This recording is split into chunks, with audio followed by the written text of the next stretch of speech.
درود پاک اللہم صلی علی سیدنا شفیعنا مولانا محمد مالک وسلم صلاۃ و سلام علیک یا رسول اللہ صلی اللہ تعالی علیہ وسلم۔ حضرات، شہید اعظم کمیٹی کے زیر اہتمام سب کو احتشام کی جلوہ نمائشوں کے ساتھ شہدائے کربلا کے نام سے منسوب یہ پروگرام منعقد ہے، لیکن آپ مجھے بتائیں کہ اس پروگرام کے منعقد ہونے سے پہلے یہاں پر لائٹ لگی نہیں تھی، پنڈال سجایا نہیں گیا تھا، اسٹیج لگایا نہیں گیا تھا، مائک کا انتظام نہیں تھا، کرسیوں کا انتظام نہیں تھا، اتنے سارے لوگوں کے اجتماع ہونے کا منظر نظر نہیں آ رہا تھا۔ معلوم یہ ہوا کہ جب یہ پروگرام منعقد نہیں ہوا تھا، یہ ساری چیزیں نہیں تھی، لیکن پروگرام سے منعقد کرنے کا ارادہ ہوا تو یہ ساری چیزیں کا اہتمام کیا گیا۔ اب آئیے ہم اس دنیا کا مطالعہ کرتے ہیں کہ حضور سرور کائنات فخر موجودات صلی اللہ تعالی علیہ وسلم جب اس دار فانی میں تشریف نہیں لائے تھے، اس وقت دنیا کا حال کیسا تھا، دنیا کی حالت کیسی تھی، دنیا کی کیفیت کیسی تھی، لوگوں کے اندر کیا شوق تھا، کیا بیماریاں تھی، لوگوں کے اندر کتنی برائیاں تھی۔ میرے محترم بزرگوں دوستوں، حضور صلی اللہ تعالی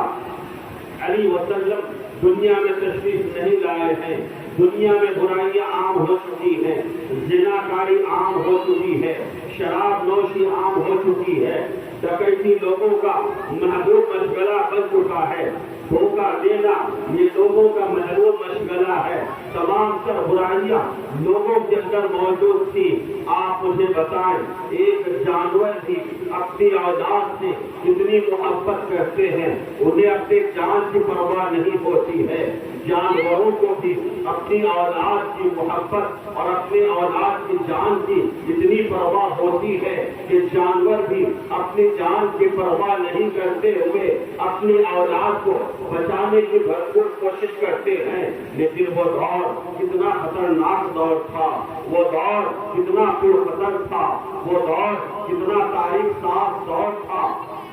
جس دور میں لوگ اپنے ہاتھوں سے اپنی بچیوں کو زندہ درگور کر دیا کرتے تھے، زندہ دفن کر دیا کرتے تھے۔ ایک صحابی رسول ہے جن کا نام حضرت عکاشہ ہے، وہ قبیلے بنی مصیر کے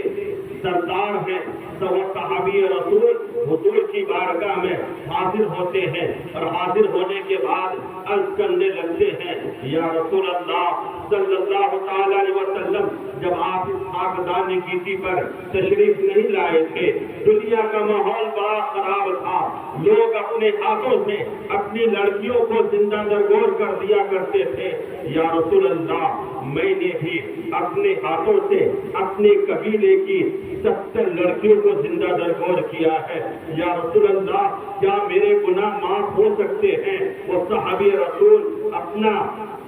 اپنی زندگی کا گزرا ہوا واقعہ نبی کے سامنے بیان کر رہے ہیں، لیکن بیان کرتے کرتے وہ کہنے لگتے ہیں، یا رسول اللہ، میری بیوی امید سے تھی اور میں تجارت کے لیے سفر پہ جا رہا تھا، میں نے اپنی بیوی سے کہا، اے میری شریک حیات، کان کھول کر سن لے، تمہارے شکم میں جو ہماری امانت موجود ہے، اگر بیٹا پیدا ہوگا اس کی پرورش کرنا، اگر بیٹی ہوگی عرب کے دستور اور آئین کے مطابق اسے زندہ درگور کر دینا۔ یا رسول اللہ، یہ وصیت کر کے میں سفر میں چلا گیا، لیکن میں جب سفر سے واپس آیا تو میں کیا دیکھتا ہوں، ہمارے گھر میں ایک بہت ہی خوبصورت بچی موجود ہے، بڑی پیاری بچی ہے، دلکش بچی ہے، اس بچی سے ہمیں بھی بڑی انسیت ہو گئی، بڑا پیار ہو گیا، بڑی محبت ہو گئی۔ لیکن ایک دن میں نے اپنی شریک حیات سے پوچھا، ذرا بتا تو صحیح، یہ بچی کس کی ہے؟ یہ لڑکی جو ہمیں نظر آتی ہے، یہ لڑکی کس کی لڑکی ہے؟ شریک حیات سے سوچا،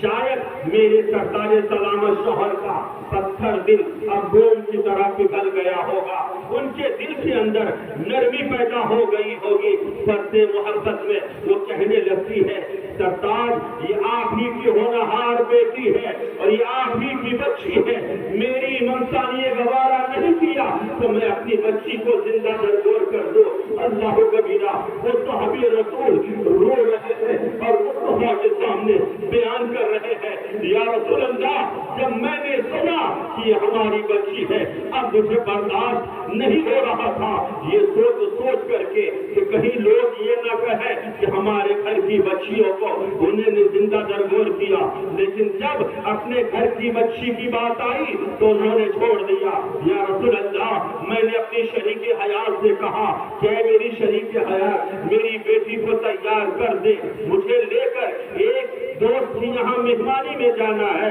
میں نے بڑی محبت کے ساتھ اپنی بیٹی کو تیار کیا اور تیار کرنے کے بعد ان کے باپ کے حوالے کر دیا۔ میرا شوہر میری بیٹی کو لے کر جانے لگا، بیٹی بھی بڑی محبت کے ساتھ اپنے باپ کے ساتھ جا رہی ہے اور یہ سوچ رہی ہے کہ میرا باپ مجھے کہیں سیر و تفریح کے لیے لے جا رہا ہے۔ چلتے چلتے ایک بیابان جنگل میں پہنچے، بیٹی کو ایک جگہ دکھا دیا گیا، باپ تھوڑے سے زمین کھودنا شروع کیا، وہ صحابی رسول رو رہے ہیں اور بیان کر رہے ہیں یا رسول اللہ میری پیشانی سے جب پسینہ نکلتا میری بچی میرے قریب آ جاتی اور اپنے ہاتھ کی چھوٹی چھوٹی کلائیوں سے میرے پسینے کو صاف کر دیتی اور کہتی بابا تھوڑی دیر سستا لو، تھوڑی دیر آرام کر لو، بابا یہاں گڑھا کھودنے کی کیا ضرورت ہے۔ یا رسول اللہ میری بیٹی بار بار یہ التجا کرتی رہی لیکن میں نے اپنی بیٹی کو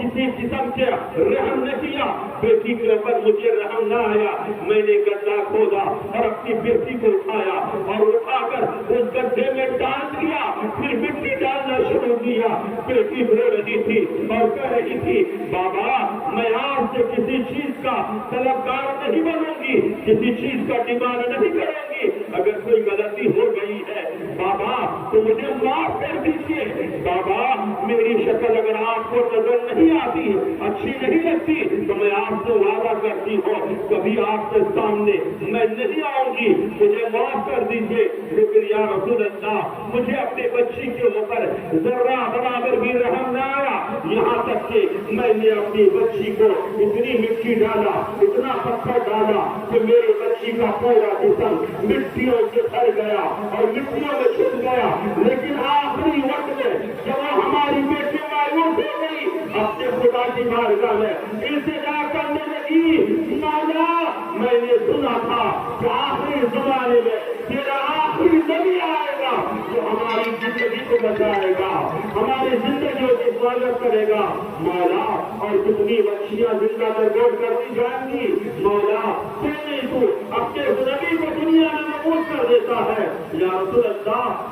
مجھے ذرہ برابر بھی رحم نہ آیا اپنی بچی کے اوپر، یہاں تک کہ میں نے اپنی بچی کو اس میں زندہ درگور کر دیا۔ یا رسول اللہ میری بچی کی آواز آج بھی میرے کانوں سے ٹکرا رہی ہے اور میرا دل بڑا بیکار ہو رہا ہے اور میں یہ سوچ رہا ہوں یا رسول اللہ کہ مولا مجھے معاف کرے گا یا نہیں، میرے جرم و خطا کو اب وہ درگزر کرے گا کہ نہیں۔ اللہ کے رسول روتے جا رہے ہیں، ویڈیو جاری کرتے جا رہے ہیں، آنکھیں کر رہے ہیں، آپ کی داڑیوں سے آنسوؤں کے قطرات دے رہے ہیں۔ سرکار دو عالم صلی اللہ تعالیٰ علیہ وسلم نے فرمایا عکاشہ یہ ایمان لانے سے پہلے کا تمہارا عمل تھا، جب تو نے ایمان لے آیا تو مولا نے تیرے سارے گناہوں کو معاف کر دیا، سارے خطاؤں کو معاف کر دیا۔ اس لیے میں اپنی بہن بیٹیوں سے ہاتھ جوڑ کر عرض کرنا چاہتا ہوں مصطفیٰ کے احسانات